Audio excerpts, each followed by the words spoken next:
एक वैष्णव के घर पर ठाकुर जी की सेवा होती थी। तो वैष्णव रात में सुलाते समय ठाकुर जी का बढ़िया बिस्तर लगाते, उसमें इत्र लगाते। गर्मी का समय तो बढ़िया सूती के कपड़े की चद्दर बिछाते, सर्दियों का समय तो बढ़िया मलमल का बिछाते, ठाकुर जी को सर्दी ना लगे। बहुत ध्यान से सुनना है। तो एक बार क्या हुआ, रात्रि में वो अपने ठाकुर जी को शयन करा करके जैसे ही अपने कक्ष में गए, जैसे ही सोने लगे, तो बार बार उनको ऐसा लगे कि गद्दे में कुछ चुभ रहा है।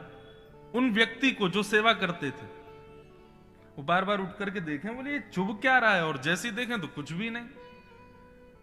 एक बार हो गया, दो बार हो गया, पूरी रात बेचारे परेशान ही होते रहे। एक बार उन्होंने स्थान भी बदल दिया, कहीं और सो जाऊं, तो वहां सोए तो वहां पर भी वो चुभने लगा।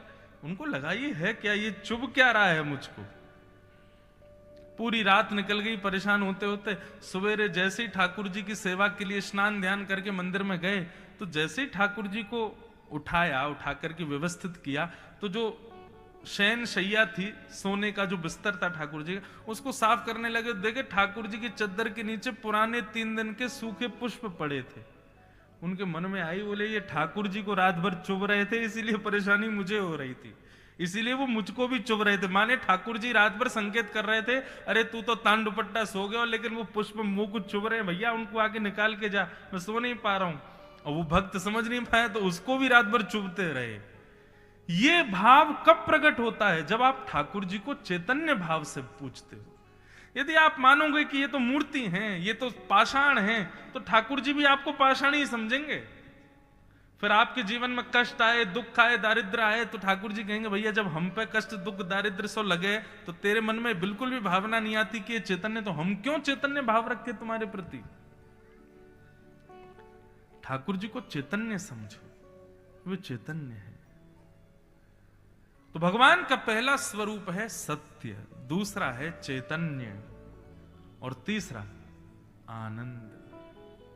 जब आप ठाकुर जी को सत्य और चैतन्य भाव से भजने लगोगे, तो अपने आप आपकी भक्ति में सुख नहीं मिलेगा, आनंद मिलेगा।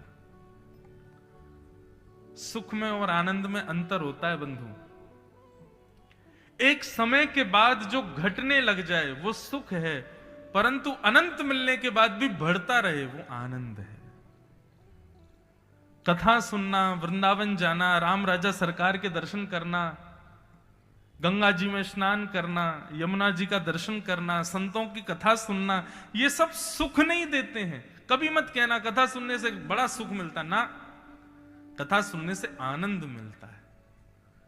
सुख तो उसे कहते हैं जो एक अवधि बाद घटने लगे, एक समय के बाद कम होने लगे, पर आनंद कभी कम नहीं होता, बढ़ता है। हाँ, तो भगवान का तीसरा रूप क्या है? आनंद। तो सत्य, चैतन्य और आनंद, ये 3 भगवान के रूप हैं।